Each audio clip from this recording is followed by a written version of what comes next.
Coach, congratulations. 21-17 over 5A River Bluff on the road. You're now 3-0 on the year, ranked in the top 10 in the Midlands, and boy, things are going well so far. Talk a little bit about how proud you are of the kids, not just in winning these games, but the way they have won it, in particular on Friday. Freshman quarterback thrust into the limelight, takes you 80 yards with less than 4 minutes to play. I mean, man, this is almost like a movie. Yeah, it's crazy. It's exciting times around here right now. Our kids put a lot of work into this to be better, and the way we've won these past two games against Batesburg and River Bluff, we've really won them in the fourth quarter, and that's probably been the most impressive thing. But these guys, they completely invested in as far as the amount of time and work they put into this program, and I think those guys that are invested the most out there on Friday night, they're going to be the last ones to quit, and so I think that's paid off for us in that fourth quarter when times get tough. And but that we had some adversity this past Friday. We lost our quarterback on the fourth play of the game, and we had to put a freshman in there, and his first varsity game, first snaps, and but he got the job done for us, and then like I said, we made a game-winning drive in the fourth quarter, and just great stuff going on. Tell me this. Fourth play in the game. Senior quarterback goes down. In comes a freshman that essentially hasn't really played before. I can't imagine you were feeling too good about things right then. Tell me just the whole vibe, and then how quickly did you realize that, geez, Josh knows what he's doing. We're going to be okay.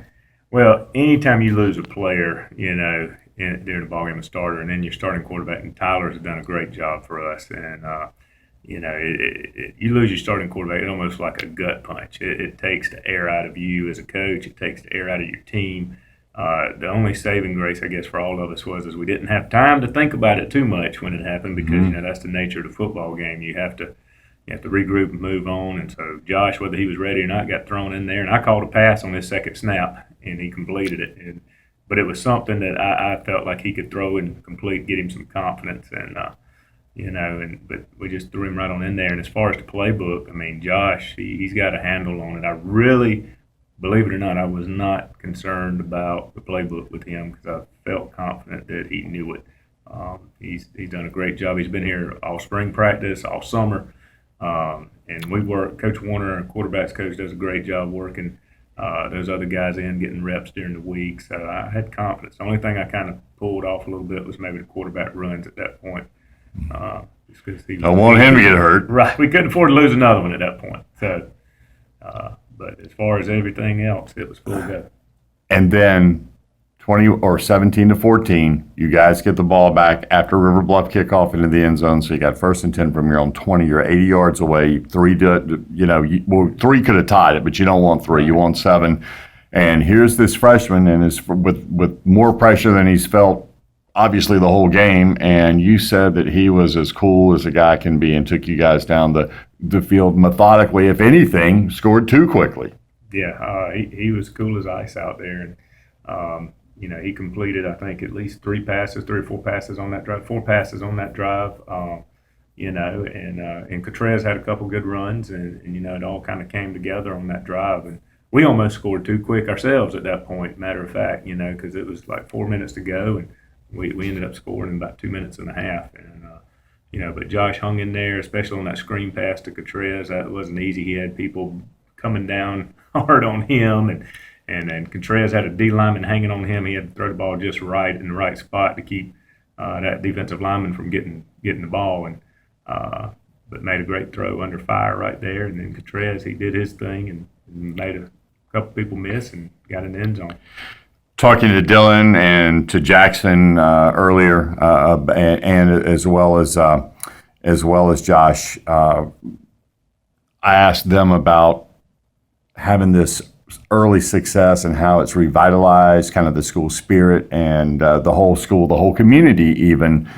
But one thing as a coach, obviously, that you have to concern yourself with is the possibility that, when you're getting a lot of pats on the back and a lot of attaboys and you're great and all of that, which obviously, and it's cool, a lot of that is going on, but have you in any way worried that I'm worried about the kids just being kids and getting complacent or thinking that they're better than they are, and how are you kind of dealing with that? Well, we're trying to keep them grounded, and our big thing is we tell them stay humble and stay hungry.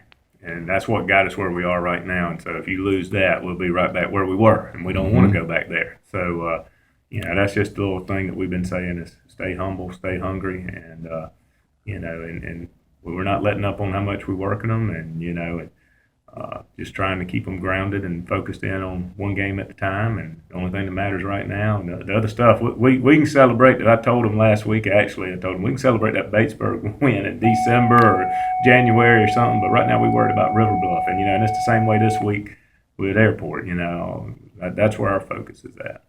Speaking of Airport coming in here on Friday, and obviously a very talented team, speed, strength, the whole nine. Give me a little quick scouting report on them, and what do you feel like, without revealing too much, but what do you feel like your football team's going to have to do well to be able to win game number 4 here in the early season?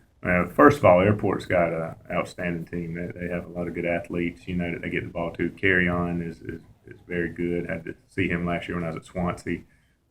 Coach Burnett's son does a great job throwing the ball around to these guys. Defensively, they got a great-looking defensive line that can cause us some trouble. They're a good football team that's going to be a big challenge for us. What we have to do is keep doing what we've done the past 2 weeks. And, we limit penalties, limit turnovers, be smart, get timely plays. On offense, we need to control the clock, control the game there.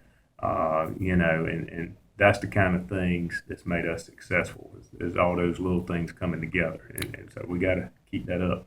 Last couple of weeks on the road at Batesburg, Leesville, then at River Bluff, you guys traveled tremendously. And now you get to be back home, and you were telling me earlier you're really, really excited about playing here under the lights on this Friday night.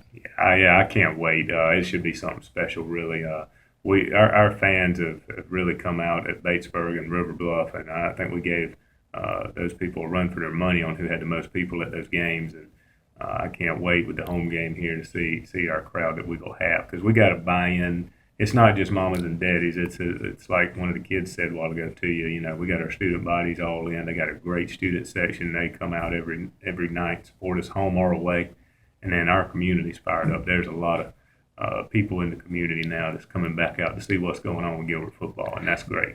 Well, congratulations, Chad. I mean, just a terrific job so far. The kids playing great. 3-0 on the season, and Airport coming in, another challenge, but just like you like it. And look forward, can't wait to get back and talk to you next week, see what happens on Friday right here at Gilbert, under the lights, 7:30.